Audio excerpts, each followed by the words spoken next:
So now we want to remove, or rather the remove method apparently. So now we want to remove this item, and it's going to follow the same kind of general scheme of the add method. So this dot root is equal to remove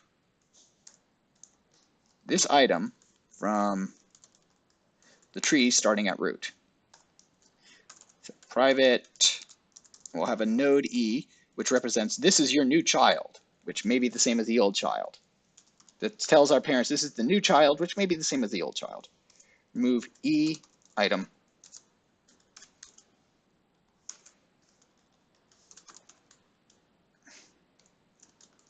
And we're removing this item from the root. Okay. So again, it's going to look similar, but this equals clause is actually going to be, we're going to actually want to put that at the end. It's going to be a bit different. Okay, but first, of course, if root equals null, that means we've been trying to delete this item from the tree. Okay, we did not find it, so return null. We're done. We didn't find it, so we're done trying to remove it from the tree. Okay. Next, if it's not null, well, then we can do a comparison. Int comparison result. Right, I haven't even talked about how we're going to delete it, but right, we've got to first find the item before we delete it. Okay, then once we find it, we can actually talk about how the heck we're going to delete it. So root dot item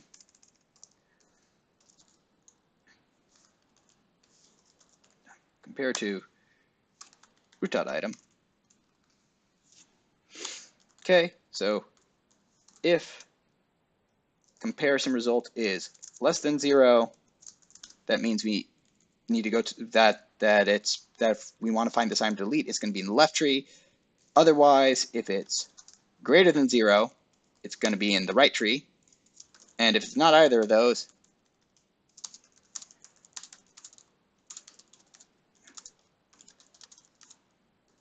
in the case of repetitions, we assume basically we want to just delete the first one we encounter. So if there's 2 5s in the list, first 5 we encounter, we're going to delete that. Okay. So again, this will basically follow the same pattern as the add method, which is just saying that we're going to do this dot, we're going to say that roots left subtree. So we want to remove this item from the root.left subtree. And if the root.left happens to be the item we need to remove, well, this method will tell us what will be the new root.left. And we're going to return root. We're going to return root, the root of the subtree, to our parents, telling them, hey, don't change me, I'm still here. Similarly, we'll go ahead and do this for here, except we're just going to do root.right, right? Otherwise, if it's bigger than the item or comes after the item, then we want to look in to remove this item from our right subtree. And if our right subtree does happen to be that item and change something, we'll capture that change right here. If the root of our right subtree changes, we're going to capture that change right here. And we're going to return ourselves to our parents to tell them, hey, don't change me. All right, it's going to work the same way as add. Otherwise, I'm going to put return null here because this is the one where basically we have a lot of work to do. So with that, we actually need to think about how are we going to remove these things from the tree. Okay, so let's go back to our bad MS Paint again. Okay, so let's say we've got 5, we've got 7, 8, we've got 6, and then we've got 3, and we've got 2. All right, so let's think about just the amount of work that it might take to delete any of these things from the tree, and then And when we delete something from the tree, we need to make it so that we can keep it in order as simply as possible. So we've got, say we wanted to delete 5. How do we choose whatever's going to be the new root? That seems like a lot of work because we've got like 2 kids over here. Deleting 3, maybe. Not really sure what to do about 2 yet. Same with 7, deleting that. We have no idea what to do with 7's children. But actually, if I wanted to delete 6 or 8 or 2, that seems like it's pretty easy. Deleting a leaf seems like it's pretty easy, right? Because all I have to do for deleting 6, for instance, is just to go ahead and say, hey, 7, your new left child, that should be null, right? And then that basically, that's it. I just delete it. No need to reorganize the tree. So case 1. So that's an easy case. Case 1, root is leaf, right? Okay, so that's a pretty easy thing to do. If I'm trying to delete any leaf, like 6 or 8, or say 8 actually isn't a leaf, but we have a 9 here.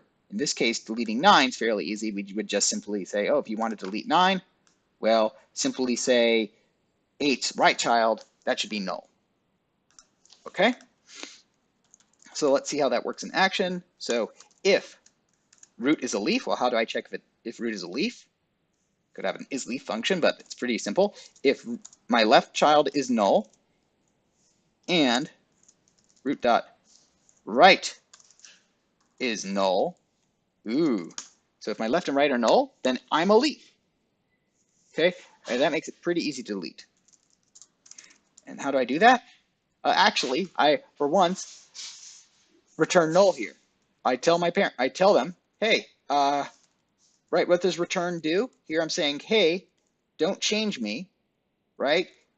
Don't change what your child is. Don't change what your child is. Here I'm saying, hey, I need to be deleted. Replace your child with null. So in the case of removing, let's see, in the case of removing 8, we'd get to 8, say, hey, 8 is 8. Okay, so 8 will go, return, I'm a leaf, so I'll return null to 7. And 7's call will have been like removing 8 from its right subtree, and it would have gotten null back, so root.right would be set to null. So hopefully that makes sense to everybody, right? All we're doing here is that we're returning null for 7's right subtree. We just delete it, right? If it's a leaf, all we do is we tell our parent, instead of us, you're going to replace us with null. And 7's going to just simply tell its parents, hey, I'm good. I've removed the item we wanted to delete. 7's going to go to 5, hey, I deleted the item from our tree. I returned myself. Just keep me as your right child. And 5 is going to go, okay, I'm going to go return to the actual method call and say I'm the call, to keep me as the root. Okay, that's pretty good. Okay, so having no children was what determined it was easy or not. So perhaps what's going to determine whether or not something's easy to delete is the number of children we have, right? Deleting 7 looks complicated because we've got 6 and 8 that we'd have to juggle. Deleting 3 looks a bit complicated. So we'll go into that in the next video.